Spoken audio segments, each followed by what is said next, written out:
চিংড়ি মাছ ভাপা তো অনেকেই খেয়েছেন, তবে এইভাবে একবার করে খেয়ে দেখবেন, খুব ভালো লাগবে। তো তার জন্য কিছু চিংড়ি মাছ লাগবে। তো সকালে আমাদের বাড়িতে চিংড়ি মাছ আনা হয়েছে, তো সেখান থেকে কিছুটা চিংড়ি মাছ আমি নিয়ে নিয়েছি। এখানে বেছে পরিষ্কার করে নিয়ে জলটাকে একটু নিগড়ে নিচ্ছি। তো আমি এখানে একটা কড়াইতে দিয়ে দিলাম।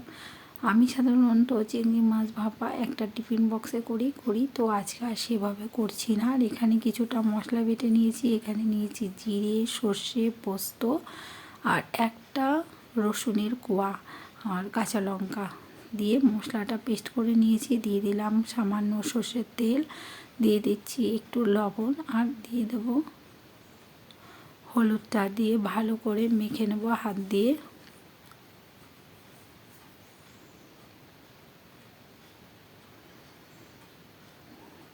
এরকম করে একটু ভালো করে মেখে নেব কিছুটা সময় ধরে, যতক্ষণ না একটু ভেতরে ঢুকে যাচ্ছে মাছটার ভেতরে মশলাটা। সুন্দর করে মেখে এবার আমি রেডি করে নিলাম। এইভাবেই আমি কড়াই ধরে গ্যাসের উপরে বসিয়ে দেবো, স্টিমটা একদম কম করে। তো এখন রেডি হয়ে গেছে। এবার একটা ঢাকনা দিয়ে ঢেকে আমি এটা গ্যাসের উপর বসিয়ে দিচ্ছি।